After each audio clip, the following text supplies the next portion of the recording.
when did we become reductionists, materialists?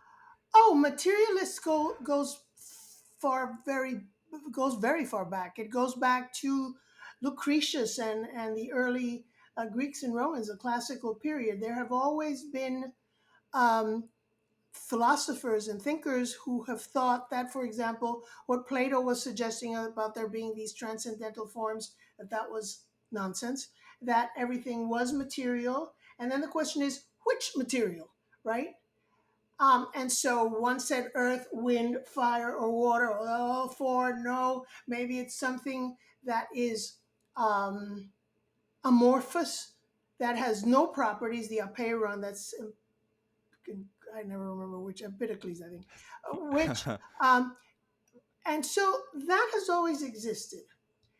But I think during classical times, they allowed for forms, what they called forms, something that brought the matter together and gave it, and it's not just shape, because for them, justice was a form, but justice doesn't have a physical shape. It is a conceptual what? Principle of identity or something that brings it together. Well, if you fast forward the film, what happened in with the scientific revolution is that we kept the matter part, but the formal, technically formal part, the form, the concept of everything, that some principle that ties it all together and makes that thing what it is. It's what makes the frog a frog, not a horse. In animals, it is what makes a table, not a bucket. Right? We lost that during the scientific revolution, along with the notion of purposiveness, the idea that at least living things had a end point.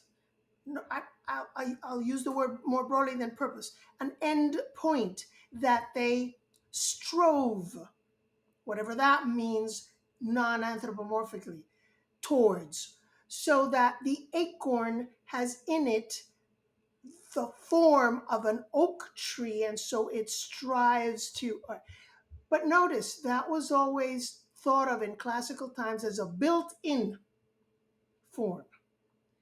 And so once we started realizing, well, the built inness isn't, that doesn't, then that means that all of creation has to already have a built in end point when it starts. And yeah, there's some Teilhard de Chardin thought that that was a religious thing and we were aiming towards God. And so we lost goal directedness, orientation towards a goal, and we lost form, the principle of identity, if you will. So we were only left with matter. But then things got even, I think, more complicated, because then the material particles were what? Well, we figured, after Dalton, we figured out they were atoms. All right, so you've got an atom of oxygen, all right, of an element of hydrogen. Well, but they were supposed to be independent and separate of each other.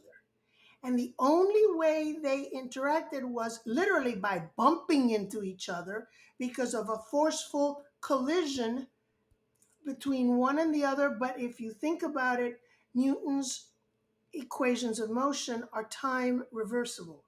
So, in a sense, Newton's motions, Newton's efficient causes that push things one towards the other, move things but change nothing. That quote is from Bob Ardigiani, who's an old friend who taught at the U.S. Naval Academy history for a long time. And Newton forces move things but change nothing. In other words, they don't qualitatively change anything. They all end up still being particles. All right. So what about this stuff that seems to be, a macroscopic entity? Oh, those are just clumps of different kinds of atoms, and they're just clumped together, and that's what makes a human, and a dog, and a tree, and a table, and They're just different. This microphone might have metallic atoms, but they're clumped together in a particular shape and connected. That doesn't, sure, that goes quite a long ways. And I always am frightened that people are going to suppose that I'm putting down Newton. Obviously not. It worked beautifully, correct? But maybe it worked beautifully with, in a sense, low hanging fruit. Now we've picked up all those low hanging fruit, and now we're stuck with phenomena like synchrony, like resonance, like oscillations, like that kind of thing, timing, that timing is not a force that pushes something into, but yet, if the timing is off, the effect won't happen. Right. So that has a capability, that has a, I don't, I use the word power and everybody then thinks energy. No, it, but it has the ability, the capability of qualitatively changing something. The example I use, I think, in both books is the child sitting on a swing and learning how to swing on the playground swing. It's not how hard they kick, it's when they kick that matters. So it's the timing, not the actual energy.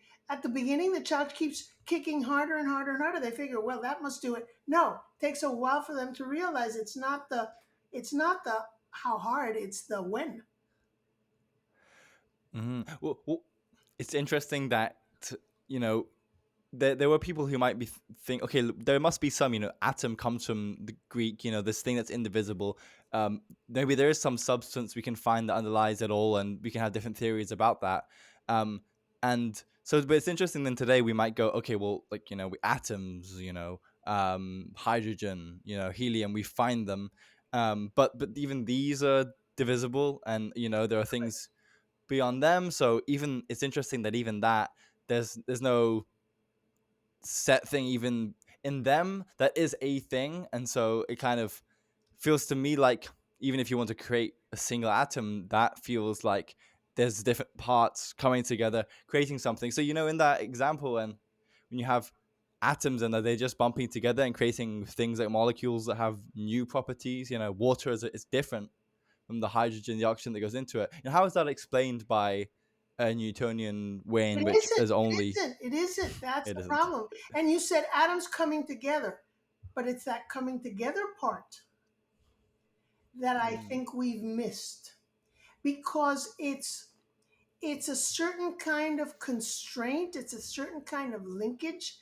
that then makes the parts interdependent with one another. And that is missing in Newtonian science, because as we said, the particles bump, and for every action there's an equal and opposite reaction. So there's no integrative principle in Newtonian science. And mm, I think what human beings are most interested in are phenomena that are integrated dynamics, because it's the emergent qualities of those interdependencies that we're interested in. We're interested in the liquidity of the water, right? mm, Or has it suddenly become solid? Because, well, what are the enabling conditions that makes for these emergent properties to arise or not? Um, I To me, it was almost like an epiphany when I read Ilya Prigogine and Isabel Stenger's book Order Out of Chaos so many years ago. And I always say that I had the good fortune to hear Prigogine and meet with Prigogine in person more than once. And more than once he said, and I never have seen it where he wrote that and published it, but he said it in my presence, and that is, these complex systems carry their history on their back. What does he mean by that? What he meant was that the characteristics of, for example, the easiest example is a snowflake, carry in its very shape and structure the history of how it got to this point. In other words, it carries the temperature, the humidity, the pressure, all of that, the dew point, all of those characteristics of the atmosphere, of the little particle that it nucleates around. It carries the features of each one of those and their interactions at each point and how each transformed into the next and so on, so that the snowflake you see now is for all practical purposes unique, because these are all path dependent characteristics and you're never going to have them repeat. But it's Mm. still a snowflake, but they're each unique to themselves. And there is no uniqueness in Newtonian science. And it's not. It's interesting that so there with the snowflake, and that you have to look at all the past conditions to understand what's how it is now, because it's not like the Newtonian forces weren't acting. They definitely were, but Oh, it's absolutely. just you really need to. It's just like if you want to predict what it is, you're gonna have to understand the context that is Exactly. the past. So Exactly. And the present. And see how that's going to move in a certain direction in the future as opposed to not. So, mm, context means temporal context, past, present, and future. It also means spatial context, because if I am in a different culture, my behavior might be very different because I say I'm trying to respect the traditions of that culture, correct? And so I try to be attuned to, and I think that in a sense is what makes living things, they adjust, or more technical, adapt, correct? And over time evolve, meaning they can really transform the conditions under which they are able to survive, or transform themselves, or both, because biological niches are not there sitting out there waiting to be filled. Biological niches and habitats are co created along with all the different species and especially the interaction among the species that make up the features, the unique characteristics of that habitat or that niche. You could say the same thing for a culture, right? A niche or a habitat is the algae's culture, right? And it was co-created by its activities with all the other entities around it and so on. right. So if we think about biological and organisms in evolutionary time, there's a way in which they, in doing what they're doing, and their interaction with other organisms, they actually through their actions shape a niche, through which then another organism And might are shaped enter. by that niche. Mm, It's a co-evolution, co-creation process. And that is very much absent in Newtonian science. See, in classical times, you had one principle form, you had another principle telos or goal, you had another principle matter. But in my opinion, even the classical Greek folks didn't explain how all of those combined such as to persist. Because if you bring in not only Newtonian science, but you also bring in classical thermodynamics, correct? Classical thermodynamics imagines separate and individual molecules of gas in a closed container. That's the first thing that's weird. Closed. Nature isn't closed. Nature is open to exchanges with matter, energy, and information. It's a closed container, correct? And then if you put a partition in between us, you have, or you drop a drop of black ink into a glass of milk, you have two separate entities, and slowly over time they would disseminate, they will distribute, so you'll end up with a cafe latte. basically, right? All right. So, but and so uniqueness, individuation disappears in thermodynamics. You don't have you don't have the persistence and adaptation and evolution while retaining an identity that complex dynamical systems theory, I think, can now explain, because it explains how these systems far from equilibrium ha- achieve a closure of constraints, so that that closure of constraints feeds in upon itself and is able to maintain itself, therefore, as a recognizable entity, identity. And when I say entity, I don't mean a thing, I don't mean stuff, I mean a process. So, how is it that even a cell that divides into two in mitosis, it really isn't dividing into the way you take a piece of wood and chopping it in two and you've got two pieces of wood. No, it's it does so in a way that it maintains the integrity of, if it was this kind of a cell, it was the outcome, the daughter cells are still that kind of a cell, correct? If you chop me up, you don't get two little me's, you get a corpse, right? You get meat. But what is it that makes me me? And yet we know we can amputate limbs, we can transplant organs. And so the old question about, well, is there some point where the principle fails to hang together, to hold together? And of course, the question is, well, what about the brain and the mind? Is that the and then of course AI is saying, ah, guess what? I've got some things to show you, maybe.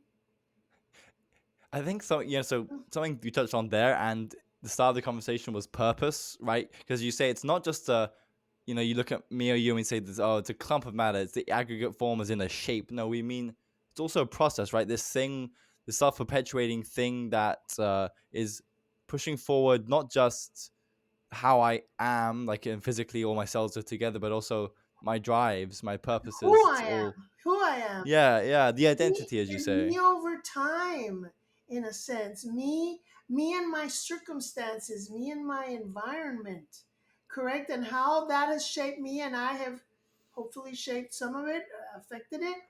Um, all of that is part of, I mean, my identity. But why is there so much debate over identity today? Human, and I think it's because that is another thing we inherited from Newtonian mechanics and Newtonian physics, and that is the identity of a an atom of oxygen. I never remember, what is it, one proton and one electron, whatever. Or hydrogen is one proton and two electron, and helium is one. Do you see what I mean? They are internal properties of that minuscule thing that supposedly gives it its identity, and it's so forever, because if that were to change, it would no longer be an atom of helium, an atom of oxygen, correct? But we human beings can change an incredible amount of things and yet continue to be us. But it's not just human beings. I want to suggest that homeostasis, right? Homeostasis is for your audience who may not be familiar with this aspect of biology, homeostasis is a balance of living things that is sort of the parameter for health and viability. So homeostasis is a form of equilibrium, but it's not the form of equilibrium of a ball sitting in a well doing nothing. Homeostasis is a dynamic, changing, ever changing balance. And in terms of what does it balance? It balances in terms of maintaining a certain range of stability of, so if I ate a fudge brownie yesterday, correct, my body will say, whoops, more glucose here, less glucose there, more bile here to digest it, more. If I run up the stairs, the body will say, okay, more pumping of the heart, more. So it, but homeostasis is not an organ. It's not a thing. There is no one entity, no one process, either in the brain or in the liver or anywhere in the body, that is homeostasis. What is homeostasis? We're back to the same example. Homeostasis is like the synchrony of the soldiers marching across a bridge. But here's what's fascinating. In the case of living things, that metastability, that overarching stability, can be achieved in a lot of different ways. So, kind of like seven can be three and four, it can be five and two, it can be zero and seven, it can be, there are a lot of different ways to get to that overarching stability. Well, in that same way, homeostasis, I think, is like, and one problem that people are starting to, for example, it took a while, but I don't know how long ago it was that scientists figured out that epilepsy is a form of too much synchrony in the brain. See? You get so much synchrony in the brain that it's kind of like a feedback loop with a mic. It just screeches, it goes out of control. So it's a funny kind of metastability. It requires a certain amount of noise or differences in it to be able to keep that balance steady and stable. Right. If there's way too much synchrony, then you're getting problems like epilepsy, and so yeah, and so in that sense, the level of synchrony is a real important thing to Absolutely, focus on, right? And it's absolutely.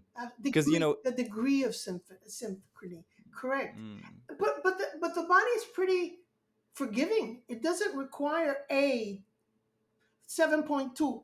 It doesn't require a specific point. It allows for a range of it.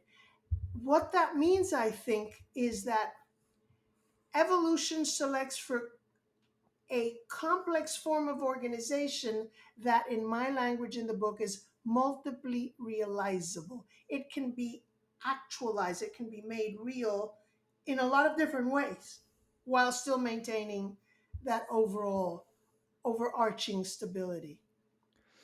it's interesting that you first bring up the example of equilibrium as in a ball in the valley, right? And then it's obvious like it's at rest, therefore it's at equilibrium. Yeah. Whereas in a biological system, it's a bit more.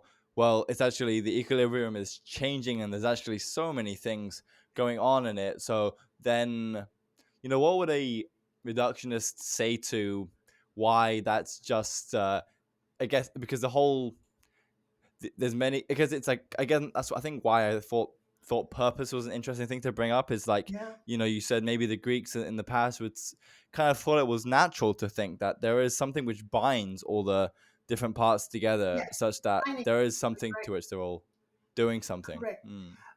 But think of, I once gave a talk where I showed a video in the PowerPoint of somebody doing wheelies on a bike, right? On very uneven terrain. And they were able to keep it going for quite a while. That to me is a nice metaphor or analogy for metastability, which is, it's a very different form of balance because they have to adjust every instant. And I'm not sure it's intentional. It's more like the body's been given an instruction. To that extent, it is purposive. Stay upright. And through a lot of practices has been able to figure out how to stay upright on automatically. And in a sense, do you remember we just had the Olympics 4 years ago when the gymnast quit, Simone Biles? She quit because she said all of a sudden she had gotten the twisties. Do you remember that? 4 years ago, she said, I got the twisties, and one of these twists as she was doing the exercises. And apparently, what that, I thought, everybody who was not a gymnast was very, what is that? And what it is the gymnast knows where their body is in space at every point and can maneuver it and can change it around and can control it so that they land correctly.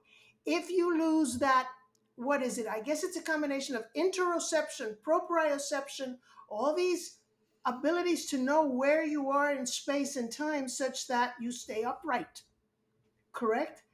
And that tells you that we are a complex dynamical body in space, that we're constantly getting feedback from the environment that allows us to adjust. I hope this is not a gross example, but I was talking to somebody who said to me, people don't realize when they have very thick calluses on their feet that the callus prevents sensory data to get to the actual skin because the callus does not have nerve endings itself. So you've got a big layer of a callus on your heel that doesn't allow, when you put your foot on the ground, to get that sensory information as to what's going on the ground. There's a lot of times elderly people fall because they're not getting that constant feedback in from the environment that tells them where their body is in space, and the body has evolved over eons to be able to adjust to that body. That's the kind of principle that binds it all together. It's a whole bunch of feedback coming in from sensory modalities, from your understanding of your past, meaning the practice you have done. Clearly, a toddler that's just learning to walk hasn't established those feedback loops, right? So learning to walk as a child is a matter of establishing those feedback loops. But think, that infant might be 10 pounds of weight. Clearly, that feedback loop has to continuously readjust throughout your life to take into account the fact that you've grown, the fact that you've gained weight, the fact that there's this much more distance, your femur's a lot longer, correct, and so on. So it is a constantly adjust. But the point is, once the body figures out, meaning what? Once it sets up a set of interdependencies with the environment, that's my constraint dynamic, then it can automatically carry that instruction out. I'm going to walk down the street. When here in understanding, yeah, the importance of context for creating a system and just understanding what it is, such that, again, it's interesting that, because I'm always, then when it's like understand, your kind of perspective, then it's actually hard sometimes to go back to what is a reductionist arguing for. That's right. And it's kind of, I think it's always a matter of degrees, right? So they're kind of saying you can analyze things based on the parts themselves. You can just look at the atoms within the molecule, and that's going to tell you the whole story about Yeah. how that system evolves. But you're saying is kind of, no, that's No. In fact, every time I talk to a physicist, I ask and double check, have we really reduced the liquidity of water to the molecules of hydrogen oxide? They say, no, you could not have predicted it just from the what you know about the hydrogen, what you know about the oxygen. You could not have predicted the liquidity. And so I think then the question is, well,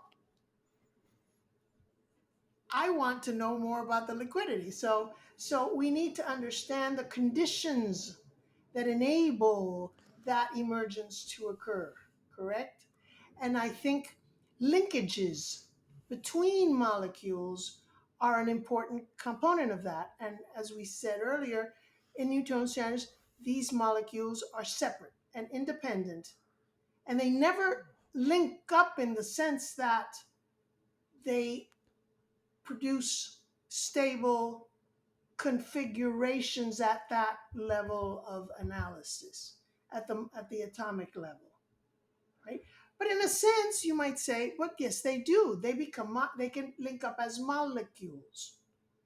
Then then one thing I have in this book that surprised me a lot when I first heard about it was that we how do atoms combine into molecules? And the answer, usually a standard chemistry class, and there's a covalent bond between the electron and sun. Then the question is, what is the covalent bond? And the answer seems to be it's a sort of synchrony. It's a sort of synchrony. And even if you go down to the quark level and you talk about gluons, a gluon is another sub-elementary particle that supposedly binds the quarks together. What's a gluon? Well, since then Einstein told us matter and energy are interconvertible, then there's no saying it's a thing. So a binding principle and a thing is sort of intercon. Do you see what I'm going? Yeah, it's interesting. Yeah, so whether it's a covalent bond or a gluon, you look at the covalent bond and you see the sharing of electrons, and you can say that itself is a thing, but it's also The just a sharing, property.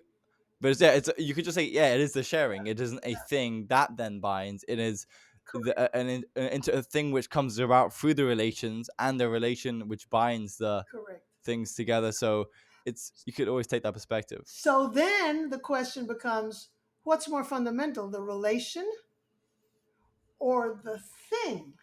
And I certainly am not the first to suggest that. David Bohm, a famous physicist who won the Nobel Prize, um, he suggested that one way to change our perspective would be if we learned how to speak where the subject of the sentence was usually a verb rather than a noun. There's no way that's going to happen in the West, correct? That's very difficult to have that happen in the West. Then the question would be, well, what would a thing be? And the answer would be, if you have an intersection of two processes, then perhaps where they intersect appears thing-like. Do you see what I mean? That which is kind of a weird, but network theory certainly has gone a long way in the last 20 years to allow us to think in terms of network dynamics and in terms of it's not so much, for example, the concept of centrality in networks doesn't necessarily mean that it's in the middle of the network. It simply means it's the one that's connected to more other nodes, correct? And so connectivity becomes more important than thingness. Yeah. So there you're defining centrality as to do with how much it's connected to other Correct. And parts. so in a sense, the thing that's central is not central. It's the connectivity that makes it central. It doesn't have the inherent trait of centrality. If you lifted it off from the network, it would be just one more element, correct? Yeah. So once you start thinking in this way, then you start looking at things differently because what it all boils down to is the relationship between parts and wholes. How do parts interact and are constrained in such a way that they create wholes? WHOLES. And by that I mean not aggregates, not clumps, not masses, not not stuff that are just thrown to. That to me is not a whole. A whole I want to define imperfectly, but it's an attempt at, is a number of particles that hang together in a particular set way. And so then the $64,000 question: what hangs together, or what makes it hang together? What is the glue that makes it hang together? So you start looking for that kind of thing. So you start asking yourself, well, what is a culture? What is a society? Well, it's a bunch of individuals, yes, but it's got unique features. This culture is not like this culture. And so then the question is, what were the conditions of possibility? What were the affordances that enabled this kind of dynamic qualitatively to emerge rather than that? You have the same with families. Just because you have a father, a mother, and a child doesn't make all families the same at all. So, what is it about the family dynamic that becomes that way? Mm. It's interesting. It's interesting that, as you mentioned, it is in our, even in our language, that we think about things, right? So we will Correct. think of, a family, an Noun, individual, as nouns. the unit, whereas the context is that which creates it, simultaneously. So it's always a matter of kind of, yeah, perspective, whether you want to take Correct. the part as the fundamental, yeah, the individual thing as the fundamental, Correct. or the context around it. See, what worries me is that it's very common for some people to then react and say, oh, as soon as you start talking about context and how it changes things, you're on the slippery slope to relativism, you're on the slippery slope to subjectivism, and then you've really lost your way everywhere. It certainly had. And what those folks are usually thinking is morality. Once you start saying context changes, then you're saying anything goes. Morally, there is no right or wrong. And so you get this whole baggage worth of stuff that response will end you up with, ending with a proposition for you. I think that's. I think the only reason that makes any sense is because it comes from a frame of mind that assumes that essences are internal and that they are universal, eternal, unchanging, and just like it's the whatever it is, two protons and I don't know how many neutrons make the atom of oxygen this and the oxygen that, then that's true for morality. There's got to be some characteristics that make it right or make it wrong, period, and that's the end of the story. But it's very interesting. As far back as Aristotle, people asked him that.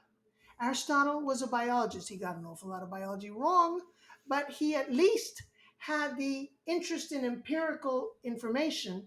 So he would ask his student, his pupil, Alexander the Great, on his exploits and his travels to bring him back samples of flora and fauna that he had seen that were not available in Greece, and so on. So he was interested in at least the biology and the natural world. And Aristotle said there are three areas where that kind of thinking doesn't work. He said it doesn't work in politics, it doesn't work in medicine, and it doesn't work in ethics. Meaning what? That in those three cases, context is really important. And you cannot think in terms of teoria.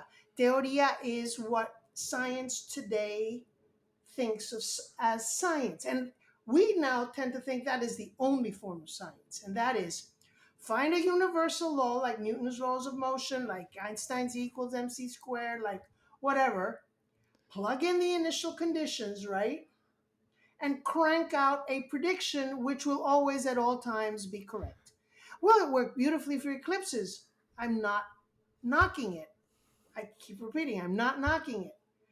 But according to Aristotle, think of what would happen if a physician operated like that. If you went to a physician with a malady, a complaint, this hurts, that hurts, and then they treated you and nothing turned out terrible, and and suppose, oh well, but the theory, the book and the theory says you should apply this. So it's not that you go. it's not that principles are not important, but there is the principle and then the question of how you apply the principle. Does the principle of dynamic balance in the human body change when it's the toddler at age 2 starting to learn how to walk versus the overweight grown up that is balancing themselves? And the answer is no. The principle remains the same. It's a metastable principle. But how it gets implemented by the body is different depending on if you're dealing with a 10-pound toddler versus you're dealing with a 200-pound adult. And Aristotle said the same thing about medicine. The quality of the good physician is the one who understands the principle, but is able to tailor that principle to this particular patient with these particular circumstances under these particular conditions. That's what makes good politics. His claim about ethics and what is right and what is wrong, famously, everybody knows Aristotle talked about the golden mean. But the golden mean isn't 50-50. The golden mean for him was, well, what constitutes gluttony for the Olympic athlete versus the sedentary philosopher? And the answer is, if they both ate the exact same amount, that would not be right. It's one has to eat the appropriate amount for that lifestyle, those activities, the other one would not. And so ethics, politics, and medicine. Those were the Yeah. three. Well, it's interesting that, yeah, it's not that, you, okay, you think about context and relations mattering, but it's not that there aren't principles that apply Correct. across many different situations. And Correct. it's interesting because it's then, yeah, what stance does one take? Does one always think that things can be reduced to principles? And that is what seems to be problematic, is like in every area, because I'm going to be talking to this neuroscientist, sort of philosopher of mind, and she works on the way in which, it's almost like the mind itself and cognition has been something which people will go, it's like a problem to be solved, as if we can, fully understand it. And it's like, not that you can't understand it, but it's, again, I think, kind of points to what you're saying, is like, if you think, though, that cognition will just be able to be boiled down to principles where we can solve it, and it's something that's relevant today because it's something like an AI. It's almost like treated as a problem we can solve. We'll be able to create the thing which, we call intelligence or even consciousness and things like this. Whereas it's, yeah, there's some way in which, I guess, in those scenarios, the individual context and like the person doing the cognition in their individual circumstances is kind of, you can't strip the cognition from that. So there's a limit to what scientific tools you can apply if you define science as this kind of Correct. reductionistic thing that tries to find Correct. principles Correct. that apply everywhere, right? Correct. They apply everywhere if they are generic enough. And I think I'll mention two things. One is um, even the Western Abrahamic tradition understood that even if you have a principle, thou shalt not kill, in ethics, very early on, that started to be qualified for thou shalt not kill except in cases of self-defense, except in cases of except, and so we started qualifying correct the whole thing, and that is why philosopher also, it seems disconnected, but I hope it's not. Um, that is why philosophers have always interested in what are known as feral children, children that might have been brought up from infancy by wolves or by chimps or by, I mean, whether you have the Romulus and Remus story, you have the Tarzan story. The interesting question would be what would be the cognitive process of an infant?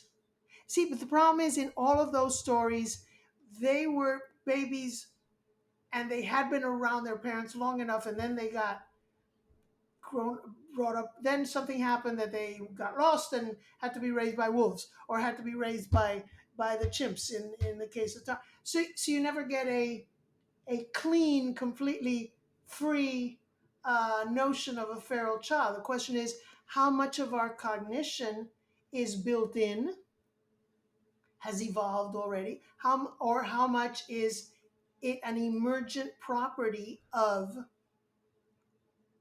the education, the parent and the child interaction, or the other interaction, the society in which they live. Some societies, for example, will see a parent with a baby, and you go to the restaurant and the waitresses will say, "Oh, let me see the baby," and they'll take the baby, and then other societies would be horrified to have a stranger just go pick up. So how does that change that child's cognition and understanding of how to deal with other human beings, adults, and so on? So we cannot ethically do controlled experiments. So there's no way to do a controlled experiment to figure out how this works. So the only way we do that is when you have accidents or horrendous, the police find somebody that's kept the infant in a closet for years, and horrible examples like that. And then people go crazy trying to study this child. How has this affected him? Yeah, it's so we talked about the benefits, but also there are limits to, you don't just want to think about context, because not, you want to have principles as well. There's like a balance. What is the future of, like, reductionism in science has done a lot of good. It's found out a lot of things. You can think, oh, it's, this is the only thing we need, right? So what is the future? Do you think, for example, you talk to physicists, it's like, well, no, the liquidity that is, water is not really explained just by the individual parts. So how do you see the future looking as people try and adopt new ways of thinking? I, I, I, I would have a lot of nerve to think I have the answer to that. I don't have the real answer to that. But if I were speculating, I'd say I have noticed a dramatic change even within physics in the last 15 years or so, 20 years, because I would say physicists 20 years ago would not give the time of day to anybody who brought up the notion of emergent properties. They'd say, it's what I call epiphenomenal froth. That's just icing on a cake that does nothing. It means nothing. It's just icing on a cake. That it's unimportant.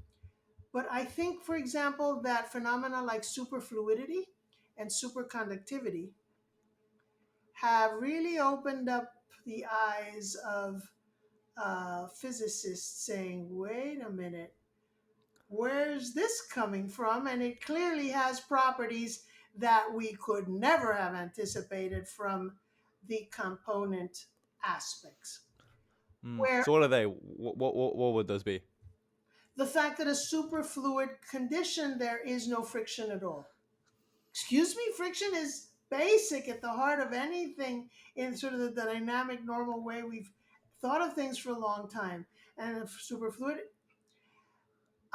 what I think is still um, an obstacle is to have the physicists accept that the emergent property, I now mentioned superfluidity and superconductivity. Before, I was talking about synchrony of footfalls, of the alignment of lasers, that they are able to alter the behavior of their own components to keep that metastable condition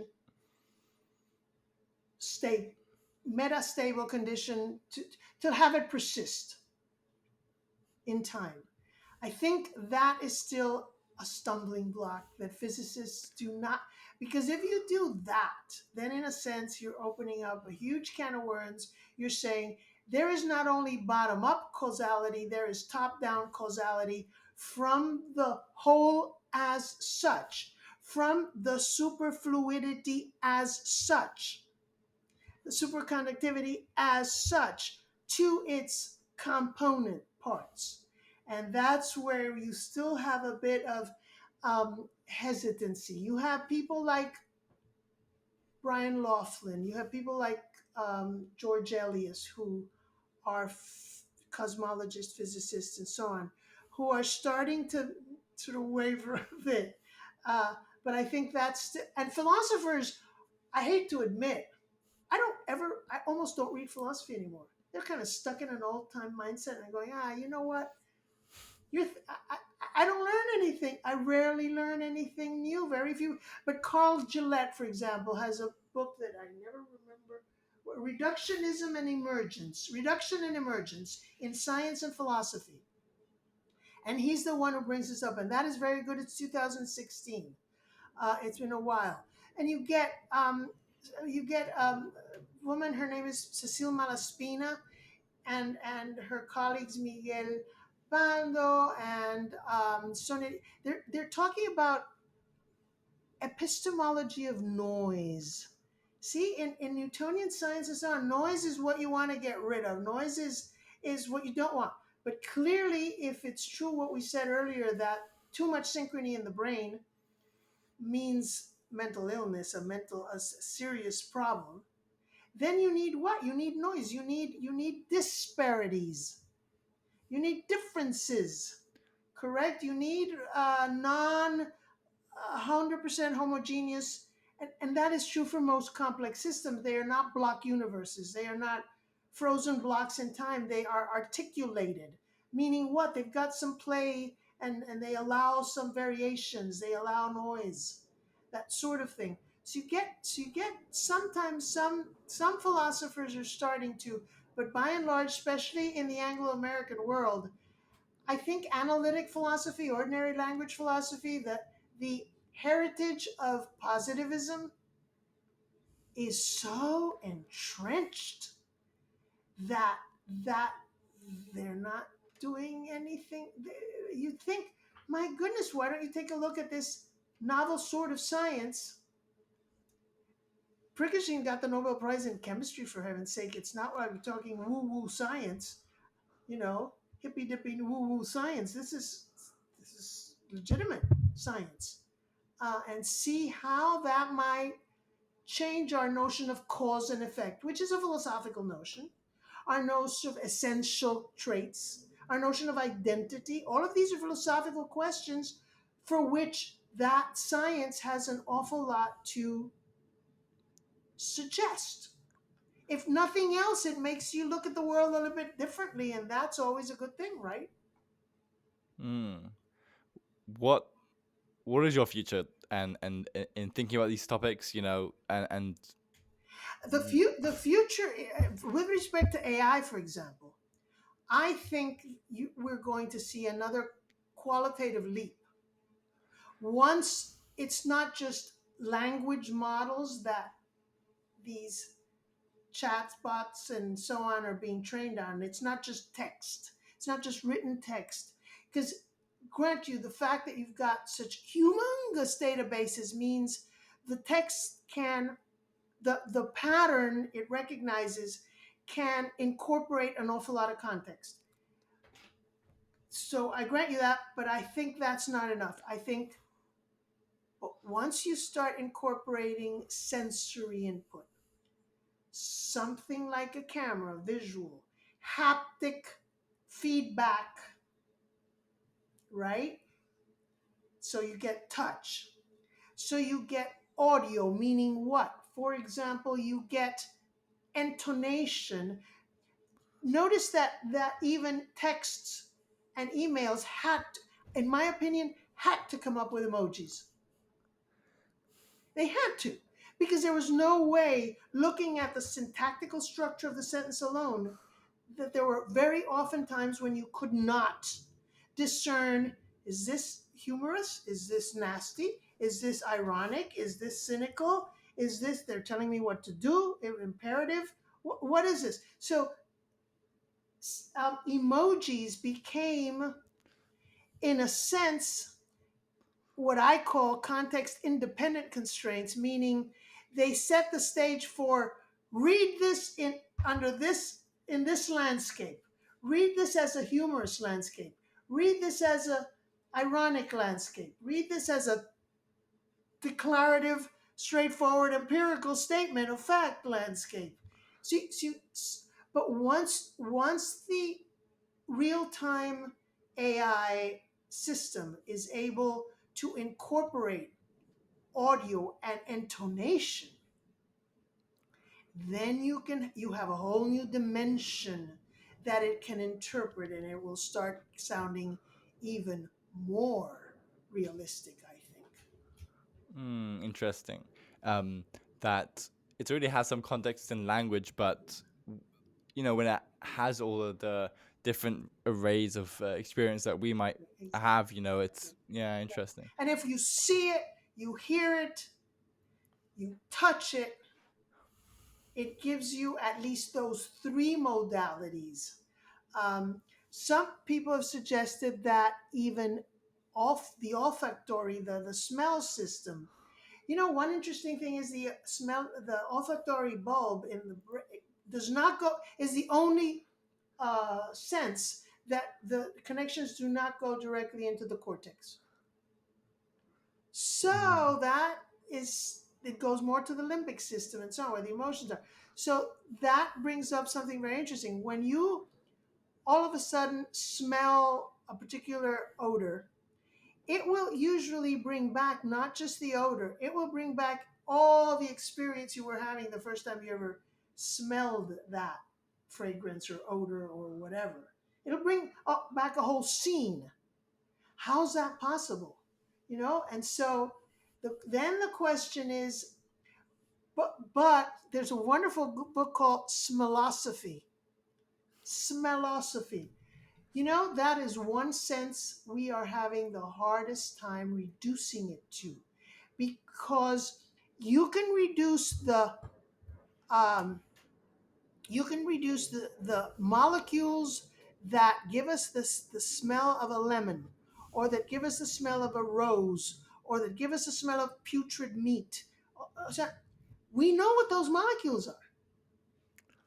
But some people will say, ooh, this tastes awful. And, oh, this tastes wonderful. Or this stinks. Or this is, oh, I love this fragrance. Oh, it stinks. The emotional valence of an odor is apparently purely context dependent as to where you might have learned it. Mm. So that is a lot more difficult to reduce to the molecules of the item, whether it be a fruit, a flower, a perfume. Uh, we don't know. Mm. Smell is interesting, yeah, because the scientist Luca Turin, and he's working on, like, the way in which, yeah, it's like the individual, like, bonds even in molecules almost have a you can sense even the bond length. It's like we're very precise with smell, and yet even though we have that repertoire, as you say, like, for a given molecule which is very specific Right. for an individual, for different people, the emotions that come with it can be so different, right? So yeah, it's this very extreme thing. And we're able to taste thousands of different tastes of different flavors, but we only have basically five different receptors. What is it? Sweet, sour, salty, umami. They added that one. Bitter. But we don't taste bitter sours. We taste a lemon. We taste a pavlova. We taste coffee bean, right? So we're not, somehow we have integrated them into a holistic gestalt. See, and that's an interesting, I've been working on a paper that I'm trying to play around with. Um, Western philosophy did not take very well to gestalt psychology. Why? Because of the reductionist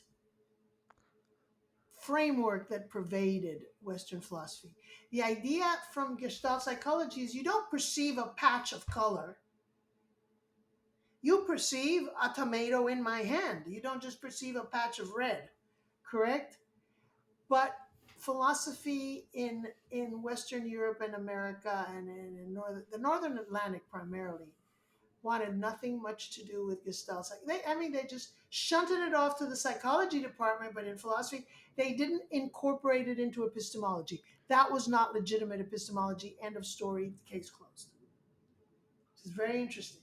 Because in a sense, that's what we do with smell, that's what we do with taste. It's a Gestalt experience of a lemon or a rose. Not we don't put it together um, consciously, in a sense. Well, the reductionists would say, yeah, but it's getting put together anyway. It's still down to the individual molecules. The answer is, I think, yes, it's true. It's down to the individual molecules. If it didn't have the individual molecules, you wouldn't get it. But in addition to the individual molecules, it's how it binds with all sorts of features in your life. The first, was it a pleasant adult that you liked that told you to taste artichokes for the first time, or was it somebody you hated?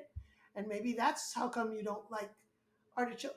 And we poo-poo that as, oh, that's subjective, that's silly. No, it may well be the product of very objective interactions in with and circumstances and timing and frame of Yeah. mind. And there are even probably good evolutionary reasons maybe for why that should be the case. It's Correct, not correct, necessarily, correct. It's yeah, arbitrary. Yeah. It's not that's a very good point. It is exactly not arbitrary, but it is not therefore froth. It's not therefore subjective. It is a real it is a real emergent property of a particular dynamic interaction, which may or may not be more or less complex, Mm. correct? And historical and timing and so on. This has been such a fun conversation. So, Oh, thank you. I, uh, I love thinking about this stuff. It's a lot of fun. It's sort of once it gets a hold of you, you start chewing it and chewing. You can't let it go. Like, how yeah, does this yeah. work? You know what I'm interested. I live in the United States, and the the atmosphere before the president resigned was really very good. Oh, what are we going to do? And the atmosphere has changed completely. How does that happen so quickly? It's not that she was a particularly well liked person before, and you go, oh well, finally. No, but all of a sudden, how does that social dynamic gel and change and in an instant, almost overnight? That's very interesting, and I don't think we understand how that works at all. Therefore, we don't understand social dynamics very much. And so once you start thinking this way, you're going, there's got to be a way we can figure out how this happens. Uh, and Yeah. it has to be a generalized notion of constraint dynamics that can handle minor differences. It doesn't have to be the exact same. You're never going to have the exact same conditions again. But social dynamics is fascinating the way it works. Yeah, yeah. You know, I've had social, for yeah, six yeah. for 8 years you couldn't get Trump off the airwaves. All of a sudden, she's sort of eclipsing him on the airwaves in the social media. You're like, how does that happen? How, why? Why her? Why now? Why is it? Would have been anybody now? I don't think so. Um, is it that people say the conditions were ripe, and someone like that was going to emerge? Well, explain to me what that ripeness amounts to. How does that work? What are the conditions that makes for it being ripe? Uh, we don't Yeah. understand that. Yeah. That's the end of this podcast with the amazing philosopher Alicia Juarrero. If you liked that, then maybe check out some more podcasts like that. I cover topics like science, philosophy, AI, theology, and more. So stick around if you'd like that.